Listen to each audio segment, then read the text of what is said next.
예, 예, 안녕하세요. 지난 시간에 잠시 뵀었는데요. 특히 우리 장정원 팀장님, 또 다른 임원 집사님, 또 장로님 너무 많이 수고해 주셔서 오늘도 25분이 모이셨군요. 그래서 30분 넘는 분이 등록해 주시고, 우리 관심 갖춰 주시고, 또한 함께 나눌 수 있는 시간 주셔서 감사합니다. 아까 우리 장정원 집사님 말씀에 의하면 한 9시 정도까지 제 이야기를 마치고, 그 다음에 같이 소그룹 토론하는 시간을 갖기로 했습니다. 그래서 한 9시 정도까지 강의를 마칠 수 있도록 그렇게 좀 진행을 하겠습니다. 제가 오늘 첫 번째 강의 재정적 자유의 원리와 목적이라는 이 주제를 다시 한번 생각하면서 우리 전에는 우리 이 시간에서 했던 이야기는 아닌데 제가 오래전에 들어서 또한 계속 늘 저에게 큰 사실 영향을 주고 있는 어떤 스토리 하나가 생각이 났습니다. 그래서 그 스토리를 가져왔습니다. 오늘 우리 하나님의 재정의 원리의 하나님이 만드신 재정의 원리와 그 다음에 그 목적을 이해하는데도 지금 여러분 보시는 이 파인애플 스토리라는 이야기가 벌써 좀 군침이 도시나요? 예. 파인애플 이야기가 굉장히 우리들에게 가르쳐 주는 바가 많은 것 같습니다. 오토 코닝이라는 선교사님이 쓰신 이야기입니다. 본인의 체험담입니다. 무슨 이야기일까요? 여러분들 중에 혹시 파인애플 스토리는 많이 알려진 이야기여서 이런저런 또 뭐 말씀을 통해서 또한 책을 통해서 기왕에 접해 보신 분들도 있을 겁니다. 오늘은 파인애플 스토리의 이야기를 그 이야기를 간략하게 전달해 드리면서 그 이야기를 중심으로 우리 하나님 나라의 재정의 원칙과 목적의 이야기를 우리 같이 좀 생각해 봤으면 합니다. 오토 코닝 선교사님은 미국 선교사님이신데요. 이름이 재밌죠? 오토 코닝. 홀란드 계열의 선교사님이시고 이미 한 십몇 년 전에 세상을 떠나셨습니다. 꽤 오랜 기간 동안 뉴기니아와 인도네시아에서 오랜 기간 두 부부가 사역을 하신 선교사님이십니다. 이 선교사님이 본인의 체험의 이야기인데 여러분 오른쪽 지도 한번 보시죠. 뉴기니아가 어딘가 하면요. 지도를 보시면은 오른쪽 상단에 인도네시아에서 쭉 섬들이 연결돼서 오른쪽에 빨간 섬이 있죠. 그럼 뉴기니아 섬이라 그러고 그 오른쪽을 우리 파푸아 뉴기니아라고 많이 알려져 있죠. PNG라고 알려져 있는 파푸아 뉴기니아가 오른쪽이고요. 그 왼쪽이 바로 뉴기니아입니다. 아래 계신 분이 오토 커닝 선교사님이 생전에 말씀을 전하시던 그런 모습인데요. 역시 파인애플 스토리를 얘기하고 계십니다. 젊은 선교사 오토 코닝 선교사님 부부가 뉴기니아의 한 마을에 도착했습니다. 그래서 이 선교사님은 샵을 열었어요. 상점을 열어서 이 부족민들에게, 원주민들에게, 파푸아뉴기니아 원주민들에게 필요한 것들을 공급해주고 이 사람들을 만나서 이 사람들이 무엇이 필요할까를 섬기는 일을 시작했고요. 즉, 가게를 열은 거죠. 상점을. 그다음에 그 와이프는 간호사였습니다. 그래서 같이 오신 동료 의사 선교사님을 도와서 병원에서 간호사로 역할을 하면서 환자들을 보살펴주고 약을 공급해주는 그런 역할을 했습니다. 한 1년이 채 되지 않아서 이 오토 코닝 선교사님이 조금 갈증이 생겼습니다. 이 갈증은 정말 이 목의 갈증입니다. 뭔가 좀 맛있는 걸 먹고 싶은데 파푸아뉴기니아에 의외로 그렇게 이 선교사님 입맛에 딱 맞는 먹을 게 없는 거예요. 그래서 뭘 좀 입맛이 싹 돌아오는 우리식으로 하면 고추장, 뭐 된장 같은 거일 수도 있겠는데 뭐가 없을까 생각하다가 파인애플을 생각했습니다. 와, 정말 나는 파인애플을 좋아하는데 그 파인애플이 여기는 없으니 이 파인애플만 먹을 수 있다면 내가 하나님께 너무 감사하고 내가 에너지가 생길 것 같은데 뉴기니아에는 파인애플이 없는 거예요. 그래서 이 선교사님이 동료 선교사님들에게 연락해서 파인애플 나무 100그루 묘목을 사왔습니다. 자신의 소중한 재원을 써서 100그루를 사와서 이거를 심어서 이제 파인애플이 나오면 파인애플 내가 먹고 사람들에게도 좀 베풀어야지 하는 생각을 하셨던 것 같아요. 100그루의 파인애플 나무를 심는 건 쉬운 일이 아니죠. 그래서 원주민 일하는 사람들을 불렀습니다. 유기냐 사람들을 불러서 자신이 산 땅에 이 선교사님의 땅에 100그루의 나무를 심었습니다. 그런데 이 파인애플이 심자마자 그 해에 수확이 이루어지지 않더군요. 한 3년째가 되니까 이제 기다리고 기다리던 파인애플 나무에 열매들이 보이기 시작했습니다. 그래서 3년째가 되면 파인애플 열매가 딱 열리기 시작해서 우리가 아는 그 파인애플들을 따서 먹을 수 있게 된 겁니다. 그래서 자, 이제 조금만 참으면 파인애플 먹을 수 있겠다. 드디어 3년이 돼서 파인애플을 먹으려고 딱 돌아서서 보니까 잘 익은 파인애플이 다 없어져 버렸어요. 이 마을 주민들이, 마을 원주민들이 와서 다 가져가 버렸어요. 이 오토 코닝 선교사님이 얼마나 화가 났겠습니까? 이게 내 소유인데, 내 소유의 파인애플 나무에 열린 파인애플을 내 허락도 받지 않고 그냥 도둑질해가는 이 사람들이 정말 개념이 없어. 내 거, 네 거 모르고 그냥 내 거를 다 가져가 버리고 이게 뭐야? 다음날 또 가서 먹으려 그러면 또 적당히 익은 파인애플들 새벽에 싹 가져가 버렸어요. 오토코닝 목사님이, 선교사님이 굉장히 약이 오르기 시작했습니다. 그래서 사람들을 불러서 물어봤어요. 그거 왜 그렇게 가져가면 안 되지? 그거 내 건데. 그랬더니 이분들 이야기가 그게 왜 선교사님, 선생님 겁니까? 그래서 아니 내 거잖아. 내가 묘목 가지고 와서 여러분들이 이래서 심었잖아. 제가 심었잖아요, 제가. 그래서 아니 내가 심으라 그러고 돈을 줬잖아. 저희 나라에서는요, 심은 사람 거예요, 원래. 그래서 원래 그거 저희 거고요. 뭐 저희가 뭐 먹는 거 가져가서 먹었는데 그거 가지고 이거 뭐 하는 겁니까? 이 오토커닝 선교사님이 얼마나 화가 났겠어요. 얼마나 화가 났겠어요. 아무리 이야기를 해도 이 사람들은 우리 문화에 의하면 파인애플 나무를 심은 사람이 우리니까 이거는 우리 거라는 거예요. 오토코닝 선교사님이 정말 화가 났습니다. 앵거. 선교사님이 화를 내면 될까요? 가급적 자제하면 좋지만 사람이 누구나 화가 날 때가 있죠. 그래서 엄청나게 화가 나셨습니다. 계속 그렇게 가니까 정말 화가 나서 이제 특단의 조치를 했습니다. 와이프와 이야기해서 너희들이 계속 내 파인애플을 새벽마다 와서 가져가면 우리가 약을 주지 않겠다. 약을 주지 않는다고 하니까 이 마을 부족민들은 얼마나 긴장했겠어요. 뭐 말라리아 기타 병들이 걸렸을 때 약이 있어야 되는데 약이 없으니까 조금 멈추는 것 같으니 또 도둑질은 계속됩니다. 역시 4년, 5년째가 돼도 약을 먹을 수가 없었습니다. 저 파인애플을 먹을 기회를 이 오토코닝 선교사님이 가질 수가 없었어요. 정말 화가 더 나기 시작했어요. 가만히 생각해 보니까 이분들에게 약을 주지 않는 건 너무 심하고 그래서 약은 주되 그 다음에는 상점은 문을 닫자. 너희들이 계속 도둑질을 하면 도둑질하는 사람들에게 나는 거래를 할 수가 없고 나는 이제 장사 안 해. 문 닫어. 그러면 어떻게 나오나 봤더니 부족민들이 상점과 병원 근처에 내려와서 선교사님에게 찾아오던 부족민들이 이제 오지 않는 거예요.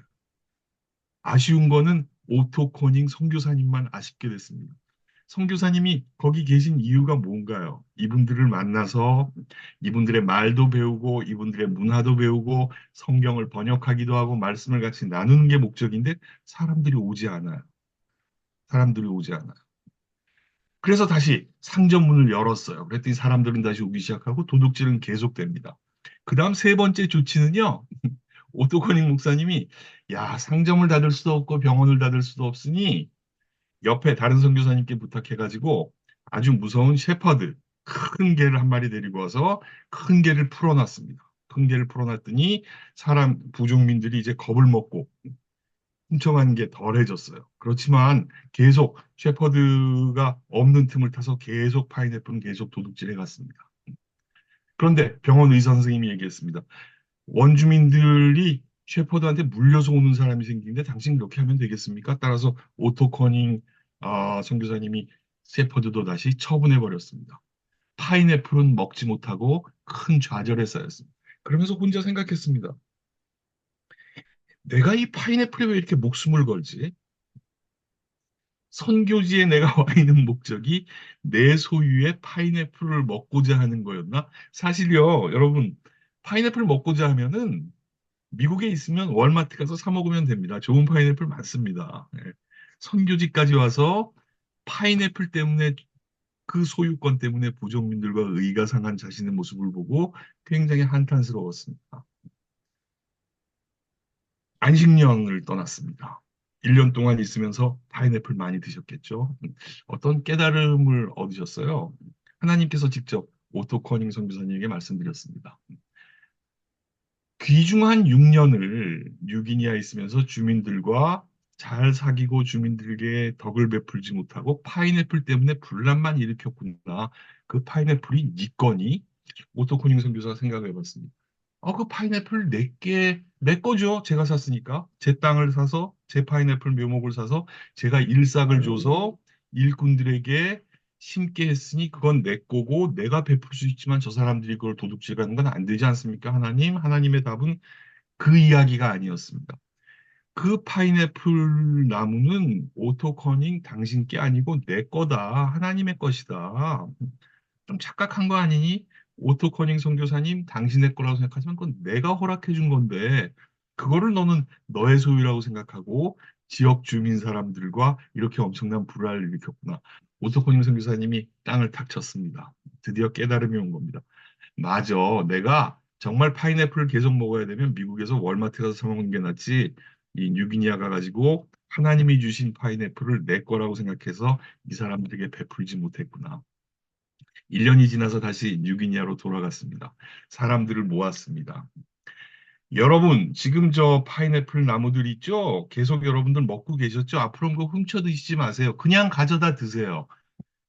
그 파인애플이 내 게 아니라는 것을 내가 깨닫게 됐어요. 부족민들이 깜짝 놀랐어요. 그래서 와서 다 물어보기 시작했어요. 그러면 선교사님, 그 파인애플이 선교사님 것이 아니라면 누구의 것입니까? 저희 건가요? 아닙니다. 이 파인애플들은 하나님의 것입니다. 하나님이 허락해 주신 겁니다. 마을 부족 주민들이 깜짝 놀랐습니다. 아니, 이 파인애플이 선교사님 거라서 훔쳐 먹었는데 하나님의 거라면 이거 훔쳐 먹으면 우리가 큰일 나는 거 아니냐? 예. 하나님의 것을 훔쳐먹으면 어느 부족이나 가지고 있는 절대신에 대한 신앙이 있잖아요. 하나님 절대신의 것을 훔쳐먹으면 그래서 우리가 그동안 환자도 생기고 홍수도 나고 이런 고난이 있었던 거 아닌가 자기들끼리 수군대기 시작하면서 앞으로는 파인애플 훔쳐먹지 말고 우리 코닝 선교사님 우리 전부 같이 그러면 나눠 먹어야 되겠다. 그러면서 또 어떤 부족민이 와서 오토 코닝 선교사님에게 이야기했습니다. 선교사님 전하고 완전히 다른 사람이 됐어요. 고닝 선교사님이 내가 다른 사람이 됐어요. 전에는 어땠는데요? 전과는 완전히 다른 사람이 됐는데 이제야 드디어 크리스찬이 되신 것 같아요. 하나님의 것이라 그러고 자기 걸 주장하지 않고 모든 것을 베푸니까. 재밌는 스토리 아닙니까, 여러분? 오토 커닝의 파인애플의 이야기입니다. 누가복음 14장 33절에 아주 우리 잘 많이 하는 이런 말씀이 있습니다. 우리 같이 한번 읽어볼까요? 우리 어, 하시지 않은 채 음소거 하신 채 그냥 읽으셔도 되겠습니다. 누가복음 14장 33절 이와 같이 너희 중에 누구든지 자기의 모든 소유를 버리지 아니하면 능히 내 제자가 되지 못하리라. 사실 오토커닝에게 다가온 성경 말씀은 안식년 중에 바로 이 말씀이었습니다. 또한 마태복음 16장 26절에서 27절까지 말씀 우리 같이 잠깐 보겠습니다. 26절, 7절 아래 두 절 말씀만 읽을게요. 같이 시작. 26절 사람이 만일 온천하를 얻고도 제 목숨을 잃으면 무엇이 유익하리요? 사람이 무엇을 주고 제 목숨과 바꾸겠느냐? 인자가 하나님의 영광으로 그 천사들과 함께 오리니 그때 각 사람이 행한 대로 갚으리라. 제가 드린 말씀이 사실 이 파인애플 스토리라는 바로 요 책에서 나오는 내용들입니다. 그래서 이 제목의 소재는 사실은 분노를 정복하는 법입니다. How to conquer anger, how to control, 어떻게 분노의 문제를 해결할까? 오토커닝 선교사님의 분노에 대한 이야기인데요. 사실 저희들은 좀 다른 측면에서 이 이야기를 다시 생각해 보면서 하나님이 주시는 방향을, 재정에 대한 방향을 생각해 봤으면 합니다. 오른쪽에 여러분의 파인애플 밭은 무엇입니까? 라는 질문이 이 책의 제일 뒤 페이지에 있습니다. 건강, 굉장히 소중한 거죠. 나에게 주어진 것이고 내가 놓지 못할 일이죠. 나의 미래 계획, 여러분들 중에 특히 청년들 다 미래에 엄청난 계획을 가지고 있습니다. 여러분이 가지고 있는 직장 절대 놓지 못하고 더 좋은 직장을 향해서 우리 계속 나아갑니다. 의지, 자, 그 다음 대목에 나오는 것들이 뭐 돈, 재산의 문제, 오늘 우리가 이야기하고자 하는 재정의 문제겠죠. 재정의 문제는 우리들에게 어떤 파인애플인가요? 즉, 내 것이라고 생각해서 내가 놓지 못하고 다른 사람이 이것을 가져가기 원한다면 화가 나고, 그래서 내 것을 주장하고, 그러나 하나님께서 주신 깨달음은 그것이 너 것이 아니고 나의 것이다. 나의 것이다. 이것이 나의 것이라고 인정할 때 너는 파인애플도 실제로 먹을 수 있고 마음의 평화를 그다음에 지역 주민들과 부족민들과 좋은 관계를 해나갈 수 있는데 너는 그 돈과 재정이 너 거라고 생각을 했구나. 그게 바로 오토코닝 선교사님이 안식년 중에 얻은 교훈이었죠. 그 이외에도 여러분의 남자친구, 여자친구, 미혼하신 분의 경우에는 또 여러분의 음악적 취향, 여러분의 영성, 여러분의 의견, 여러분의 친구 모두가 다 우리들의 파인애플일 수 있다는 이야기입니다. 파인애플을 달리 말하면 우리들 삶 일상에 있는 우상들일 수도 있겠죠.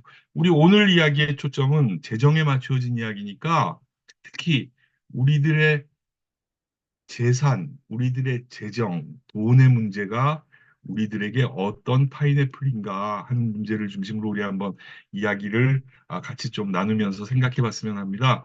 여러분 가지고 계신 교과서, 이 재정적 자유라는 교과서 1장과 2장에 있는 하이라이트를 중심으로 제가 이야기를 좀 정리했습니다. 대선지자 엘리야가 군중들에게 이야기합니다. 너희는 바알신 혹은 하나님 둘 중에 하나를 선택해야 된다. 둘 가운데 중간은 없다. 너희가 어느 때까지 두 개의 서로 다른 신 가운데서 머뭇거리고 있느냐.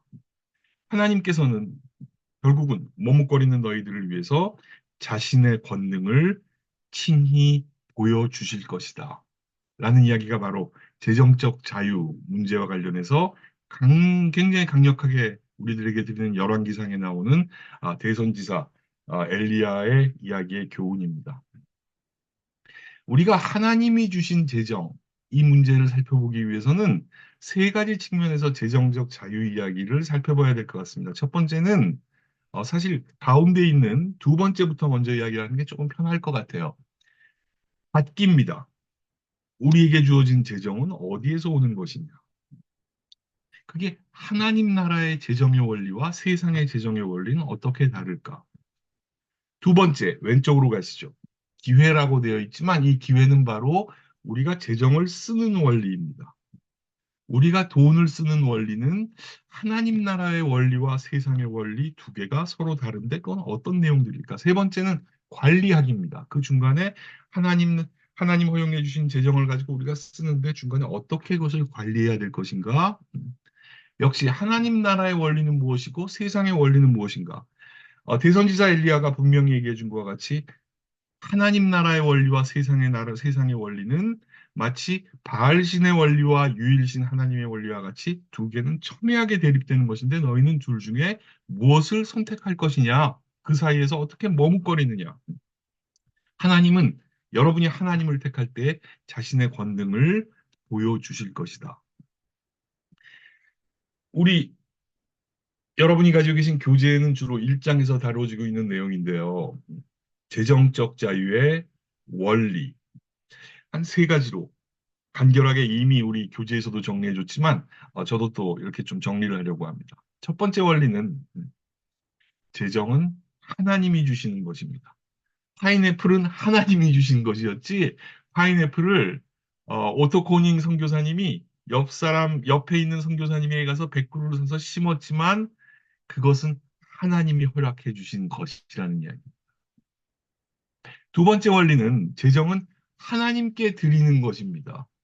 파인애플을 심은 이유는 파인애플에서 나오는 맛있는 파인애플을 혼자 먹고 독점하고 자신이 인심 쓰면서 남들에게 나눠주는 것이 아니고 하나님께 드리는 것이라는 이야기입니다. 아까 제가 말씀드렸지만 뉴기니아의 부족민들이 깜짝 놀란 것은 이게 하나님의 것이라면은 하나님께 드려야지 우리가 훔쳐 먹으면 안 되는 거 아니야? 그럼 우리 벌 받아.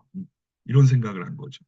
세 번째, 재정은 하나님의 생각대로 관리해야 되지 세상의 생각대로 관리해서는 안 되는데 따라서 저는 세상의 재테크 방법, 세상의 재테크를 바라보는 시각은 주시는 것, 드리는 것, 관리하는 것에 따라 따로 있고 하나님 나라의 재테크는 또 따로 있다고 생각됩니다.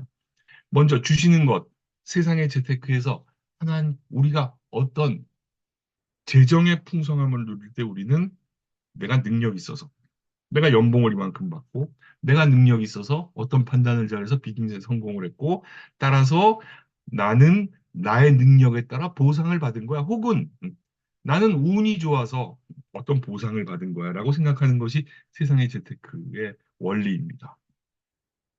하나님 나라의 재테크에선 주시는 것을 달리 생각합니다. 하나님의 은혜입니다. 오토 커닝 선교사님이 안식년 중에 어떤 집회에서 말씀을 듣고 깨달은 바로 그겁니다. 나는 내가 100그루의 묘목을 사서 내 땅에 이것을 심어서 일꾼들에게 일삭을 주고 일을 시켜서 수확을 했다고 믿었지만 하나님 나라의 재테크의 원리에서는 그렇지 않다는 이야기입니다. 전적으로 하나님의 은혜이고 하나님은 주실 수도 있고 주는 것을 끊을 수도 있는 힘이 있는 분이라는 것입니다. 두 번째, 드리는 것입니다. 세상의 재테크에서도 우리 많은 재정들을 나눴습니다. 기부를 하기도 합니다.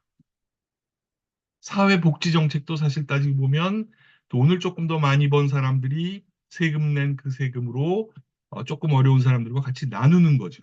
선한 이웃으로서의 나눔이 세상의 재테크의 원리입니다. 하나님 나라의 재테크는 비슷한 것 같지만 조금 다릅니다. 즉, 하나님 나라의 재테크에 드리는 것은 하나님께 드리는 것이고 또한 이웃을 통해서 역시 하나님께 드리는 것입니다. 원리 2, 재정은 하나님께 드리는 것이다. 관리하는 것, 관리의 원칙, 세상의 재테크의 관리의 원칙은 수익성의 원리입니다.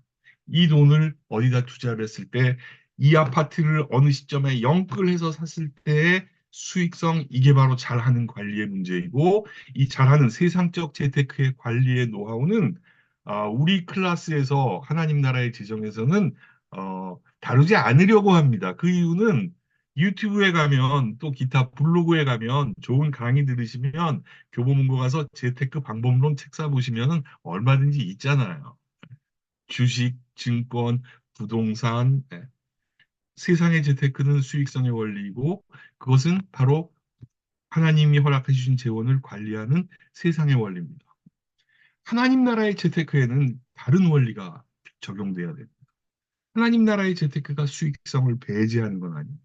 그렇지만 하나님 나라의 원리에 따른 관리하는 방법은 따로 있다는 이야기입니다. 어떤 이야기들이 나올까요? 우리 그 이야기들을 우리 다음 슬라이드부터 좀 살펴보려고 합니다. 첫 번째 원리. 여기 뭐 좀 빨간 글씨들이 어디서 들어와 있군요. 예, 그냥 두겠습니다. 예. 빨간 라인들이 좀 들어와 있네요. 예. 자, 첫 번째 원리. 하나님이 주시는 것. 첫 번째. 모든 우리들에게 주어지는 것들은 하나님이 주시는 것이라는 걸 여러분 믿으십니까? 우리 데살로니가 후서 3장 12절 말씀 같이 읽겠습니다. 이런 자들에게 시작. 이런 자들에게 우리가 명하고 주 예수 그리스도 안에서 권하기를 조용히 일하여 자기 양식을 먹으라 하노라. 즉 하나님께서 우리들에게 선물로 주시는 것이 바로 재정이라는 이야기입니다. 그런데 하나님께서 주시는 방법이 그 아래 두 이야기를 보면 조금 더 구체적인 이야기들이 있는 것 같아요. 부지런함의 보상이라고 제가 빨간 글자로 좀 하이라이트를 쳤는데 잠언 31장 13절 말씀 우리 같이 읽겠습니다. 좀 생각하면서 같이 읽으시죠. 시작. 그는 양털과 삶을 구하여 부지런히 손으로 일하며 고대 이스라엘 사회의 스토리입니다. 따라서 양털과 삼을 구해서 그것을 가지고 옷을 만드는 일들을 할 수밖에 없는 그런 시절이죠. 요즘에도 제조 공장들이 있습니다. 그렇지만 요즘엔 제조 공장에서 만들어내는 제조업도 여전히 존재하지만 제3차 서비스 산업도 존재하고 어쨌건 부지런히 일을 해서 그 결과로 하나님께서 주시는 것이 바로 하나님께 주시는 것의 원칙입니다. 하나님께서 우리들에게 재정을 허락해 주시는 원칙은 첫 번째가 하나님의 보상이고 하나님이 주도권을 가지고 하신 일이고 두 번째는 부지런하게 일한 것에 대가라는 이야기입니다. 세 번째, 우리 빌립보서 4장 6절 말씀 같이 읽겠습니다. 시작. 아무것도 염려하지 말고 다만 모든 일에 기도와 간구로 너희 구할 것을 감사함으로 하나님께 아뢰라. 여기서 굉장히 재미있는 것은 아무것도 염려하지 말고라고 하셨지 아무것도 일을 하지 말고라 그러시지는 않은 것 같아요. 즉 염려에 붙잡혀서 고통을 느끼지 말고 그 시간에 모든 일에 기도와 간구로 너희가 어떤 재정이 어떻게 필요한 것인지를 하나님께서 이미 우리에게 주실 것을 모든 걸 가지고 계신 하나님께서 우리에게 주실 것을 미리 감사하면서 아뢰고 기다리자.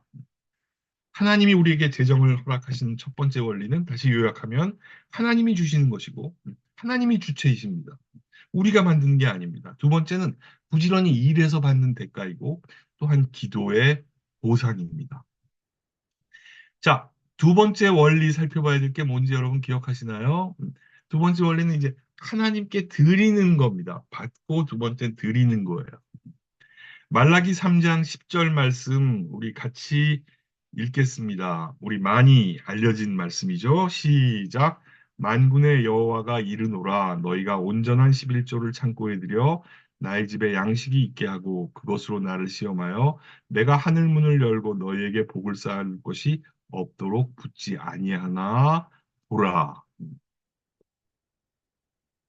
11조는 하나님이 궁핍하셔서 10의 1만 나한테 주고가 그런 개념이 아니죠. 하나님은 모든 걸 가지고 계십니다. 단 너네가 복을 받기 위해서는 너에게 지금 주어지고 있는 하나님이 주신 것들이 온전히 하나님께 속해 있다는 것을 너희가 믿고 그것에 감사한 마음으로 11조를 창고에 들여놨을 때 너희들에게 복이 복을 쌓을 것이 없도록 부을 것이다. 엄청난 축복의 말씀이죠.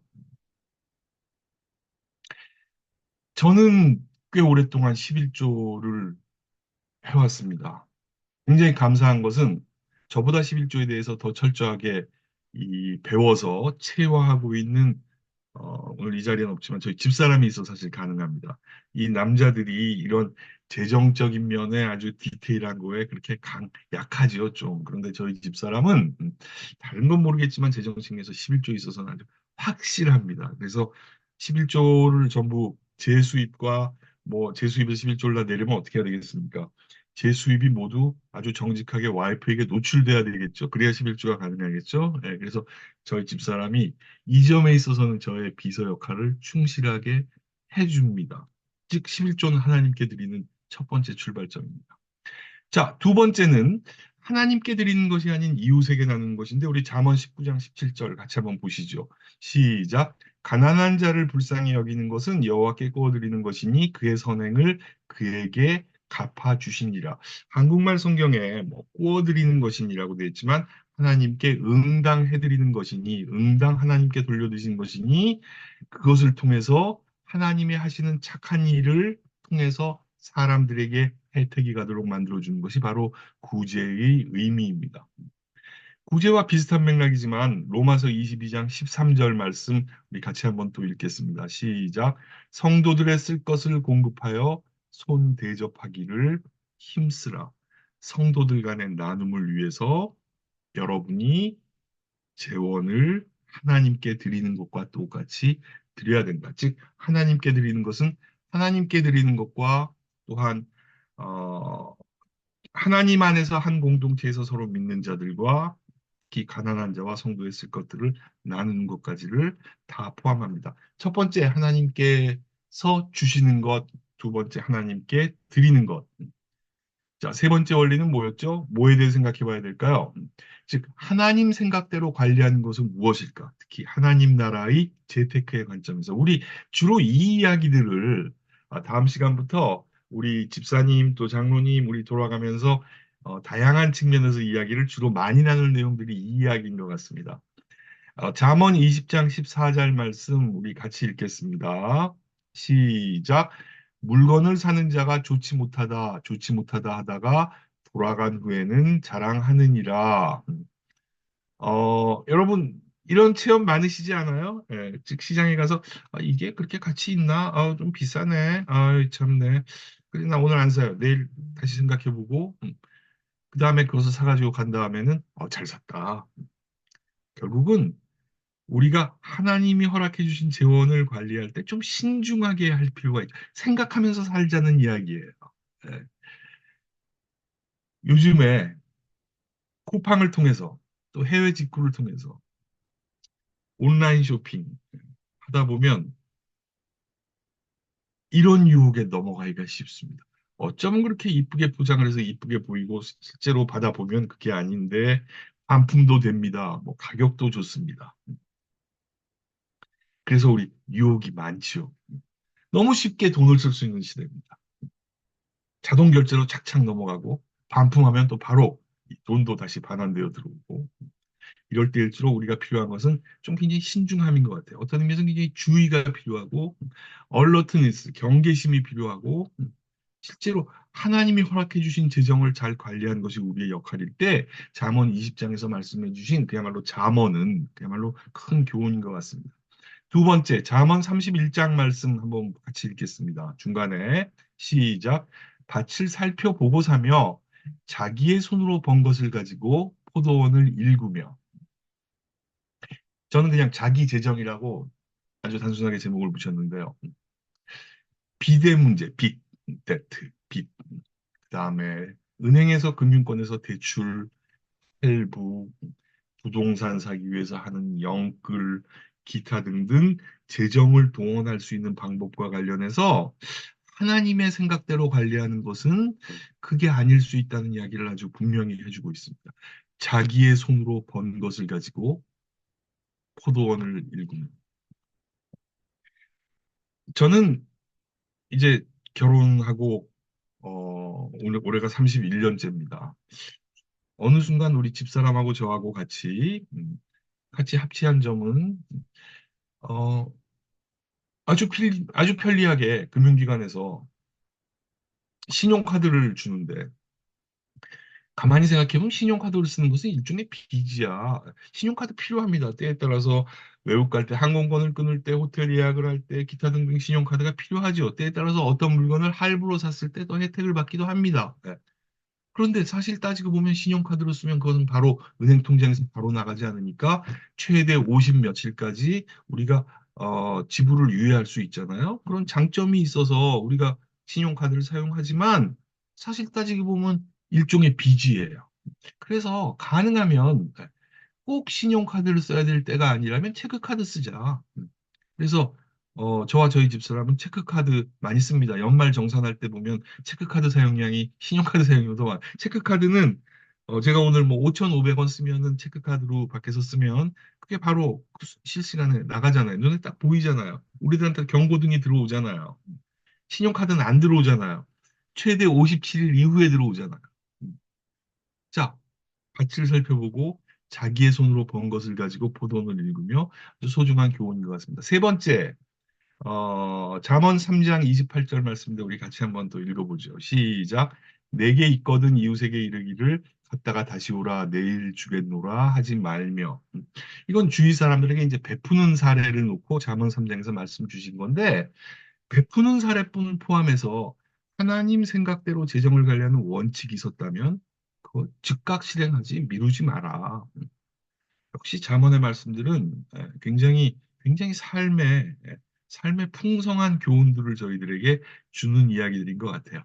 자, 첫 번째 원리 하나님께서 주시는 것이다. 두 번째 하나님께 드리는 것이다. 세 번째 하나님의 것을 관리하는 것이다. 하나님의 재테크의 관점에서는 어떻게 이야기를 하고 있는가? 재정의 목적을 이제 좀 더 구체적으로 한 네 가지 측면을 살펴보려고 합니다. 자, 첫 번째, 하나님께서 우리들에게 돈을 허락해 주시고, 우리들에게 때에 따라서는 체크카드도 허락해 주시고, 신용카드도 허락해 주시고, 재정을 허락해 주시는 것은 첫 번째, 기본 필요를 공급해 주시기 위함입니다. 너무 감사한 일이죠. 기본 필요를 공급해 주시기 위해서. 우리 디모데전서 6장 8절 말씀 같이 읽겠습니다. 준비되셨나요? 시작. 먹을 것과 입을 것이 있은즉 우리가 그것으로 만족할 것이니라. 우리들에게 먹을 것과 입을 것을 공급해 주시는 그 목적이 바로 하나님이 재정을 허락해 주신 목적입니다. 저는 저희 집사람과 그다음에 조금 가족이 큽니다. 그래서 하나님께서 또 축복을 내려주셔서 네 아이, 하나, 둘, 셋, 네 명, 네 명의 아이의 아빠입니다. 조금 제 나이 평균 자녀수보다는 조금 많은 편이죠. 두 번째 아이, 세 번째 아이를 낳고 또 네 번째 아이를 하나님께서 허락해 주셨을 때, 어, 우리들에게 좀 이런 마음을 주셨습니다. 이 아이들을 이렇게 풍성한 선물로 하나님께서 주셨는데, 이 아이들을 어떻게 우리가 돌봐야 될까? 저희 집사람이, 우리 아이 엄마가 좀 마음속에 큰 결정을 내리고 또 우리 같이 저와 같이 의논해야죠 물론 그래서 우리 집사람이 자기 직장을 그만두고 집으로 들어왔습니다. 그래서 기왕 집으로 들어온 김에 내가 아이들 좀 데리고 키우고 싶어요. 그래서 홈스쿨링을 시작해서 아이들을 쭉 학교 안 가고 집에서 키웠습니다. 근데 말이 홈스쿨링이 사실 언스쿨링 했습니다. 공부 별로 안 하고 단 보고 싶은 책 보고 운동하고 악기하고 엄마하고 잘 지냈는데 그렇게 하다가 이제 아이들이 다 커서 29살, 27살, 22살, 20살, 뭐 이렇게 9살 사이까지 나는 아이들 4명이 하나님의 은혜로 잘 컸습니다. 그런데 많은 주위 사람들이 저한테 걱정을 많이 해주시더라고요. 아니, 요즘 세상이 어떤 세상인데, 당신 보니까 그렇게 뭐, 엄청난 재력이 있는 것도 아니고, 당신 직업은 대학 교수인데, 네 명을 어떻게 키워? 또 당신 와이프는 이제 일을 안 한다며. 그래서 네 명 어떻게 키우려? 그래, 기본 필요 어떻게 공급해? 실제로 걱정 많이 해주셨어요. 하나님께서 공급해 주세요. 공급해 주시는 방법이 여러 가지 방법이 있어요. 저는 아까 말씀드린 홈스쿨링 아이들을 학교에 보내지 않는 게 하나님 앞에서 가장 좋은 교육법이라고 절대 생각하지 않습니다. 많은 교육의 방법 중에 아이들을 양육하는 방식 중에 하나일 수는 있겠죠. 예.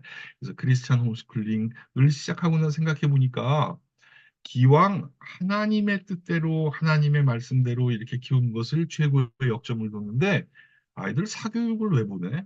그래서 우리는 강남에 살 이유가 없이 분당에서도 조금 외곽지대로 이사 살다 보니 하나님이 또 은혜를 주셔서 할렐루야 교회 가까운 데로 오게 해주셔가지고 2017년인가는 할렐루야 교회에 등록할 수 있는 또 그런 은혜도 주셨습니다. 어쨌건 사교육을 시키지 않으면 아이들 키울만 해요. 여러분들 중에 혹시 자녀 있으신 분 혹은 뭐 젊으신 분들도 아마 자신들 경험이실 거고 사교육비는 기본 필요가 아니에요. 사실은. 그건 엑스트라지만 그게 큰 비용을 차지하죠. 우리 살림비에. 엄청나게 큰 비용 차지하지 않습니까? 저희 집 아이들 4명은 실제로 사교육한 적이 없습니다. 사교육이라고는 여자아이들 3명 악기 하나씩 배울 건 사교육할 수밖에 없었어요. 왜냐하면 부모가 악기를 가르쳐 줄 수는 없었으니까. 즉, 뭐 바이올린, 뭐 플루트, 첼로는 그걸 레슨 받았어요.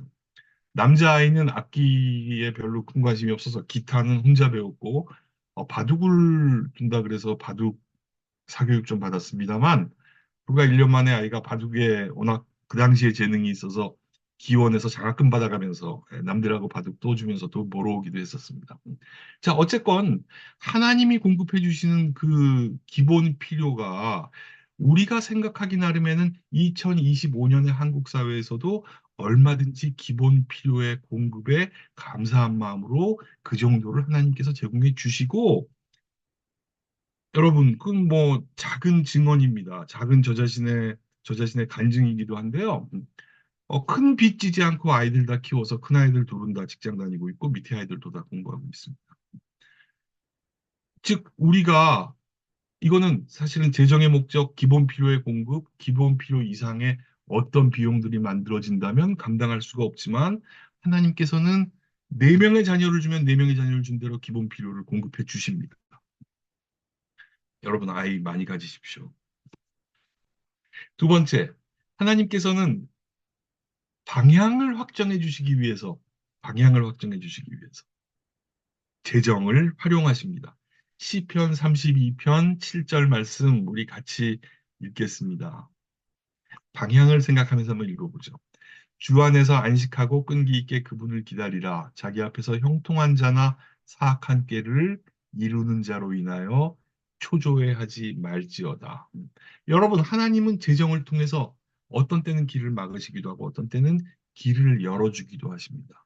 여러분들이 간절히 원하는 일이 있을 때에 하나님께서 내가 원하는 A라는 길을 가기를 원할 때에 이게 하나님의 뜻인지 아닌지를 제가 좀 기다려 보겠습니다. 하나님께서 재정을 허락해 주시는지 아닌지를 보고 제가 판단을 하겠습니다. 하나님께 사실 맡긴다는 이야기입니다. 그 다음 이야기로 넘어가겠습니다. 세 번째, 하나님께서 재정을 허락해 주신 이유는 그리스도인들과 또 이웃들과 나누기 위해서입니다. 하나님께서 재정을 허락해 주시는 이유가 저는 정말 광고 캠페인 중에 이런 광고 캠페인은 문제 제기를 세게 하는데 굉장히 성공적인 광고 캠페인들일수록 그런 광고들이 있습니다. 부자 되세요. 부자 되세요가 잘못된 게 아니고 부자 되세요라는 광고가 우리 젊은이들에게 끼칠 수 있는 악영향을 다시 한번 생각해 볼 필요가 있다는 이야기. 하나님께 재정을 허락해 주신 건 부자 되라고 해주실 게 아니고요. 부자는 부자 되는 건 결과일 수 있겠죠. 그리스도인들과 이웃들과 나누기 위함입니다. 로마서 12장 13절 같이 읽겠습니다. 시작. 성도들의 필요에 따라 나누어주며 손님 대접하기를 힘쓰라. 제가 오래전에 대학의 본부에서 좀 책임 있는 일을 할 때 제가 늘 생각하던 일 하나를 실천했습니다. 학생들에게 장학금을 준비해서 굉장히 귀한 자원이죠. 대학으로서 장학금을 주는데 장학금을 주는 원칙이 왜 성적순일까? 좀 집에 시간에 여유가 있고 집에 좀 재력에 여유가 있는 집 아이들은 조금 더 시간을 시험에 투여할 수 있고 공부에 투여할 수 있으니 성적이 좋은데 그래서 또 장학금을 받아. 특히 성적이 좋아서 장학금을 받았던 친구들이 그 장학금에 대한 감사한 마음이 없이 핸드폰 바꾸고 해외여행 가는 걸 보고 제가 좀 화가 났습니다. 오토커닝 같이 화가 난 건 아니지만 조금, 그건 아닌데. 이것도, 뭐, 제가 있는 대학은 크리스찬 대학이 아닙니다만, 이것도 다 굉장히 소중한 하나님이 허락하신 재원인데, 성적 순으로 장학금을 주는 게 이게 맞는 걸까? 미국에서는 이런 장학금을 메리트 베이스드 된 스칼라십이라고 해서 미국에도 성적 잘 받으면 장학금 주기도 합니다만 네, 실제로 굉장히 줄였습니다. 결코 많이 주지 않습니다. 성적이 좋은 아이들에게는 뭐 딘즈 리스트, 기타 등등 표창장을 주죠. 박수 쳐주고 네, 정말 잘했다. 장학금은 니드 베이스드, 필요한 아이들에게 줘야 되는 장학금이라고 저는 믿었습니다.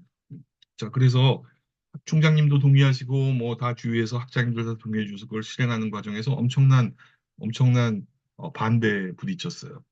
학생들이 공부를 잘해서 장학금 받는 건 당연하지.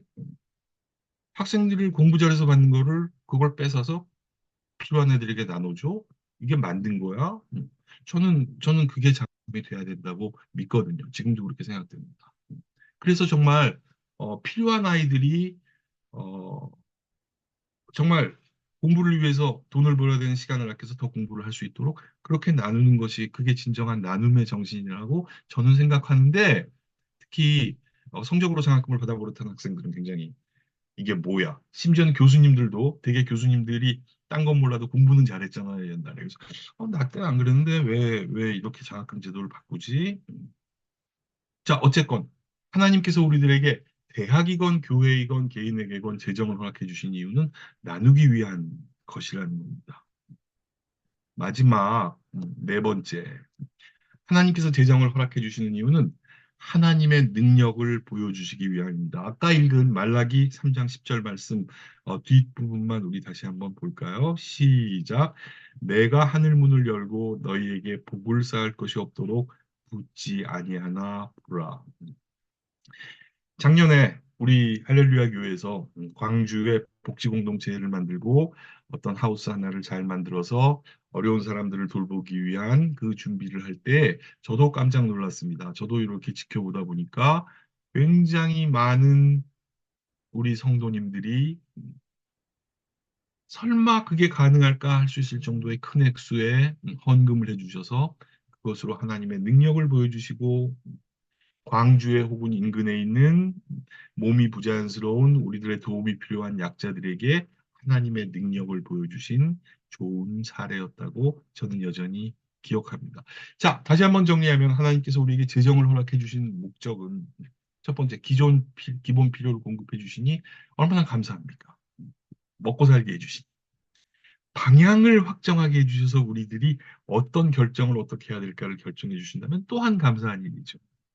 또한 나 혼자 배불리 사는 것이 아니고 주위 사람들과 나눌 수 있는 재원을 허락해 주신다는 건 너무 감사한 일이죠. 또한 마지막으로 제일 중요한 것은 하나님의 능력을 보여주시기 위해서 하나님은 우리 재정을 활용하십니다. 하나님이 재정을 허락해 주신 목적이 궁극적인 목적이 서울 강남에 몇 평짜리 아파트를 사는 자체가 재정의 궁극적인 목표는 아니라는 겁니다.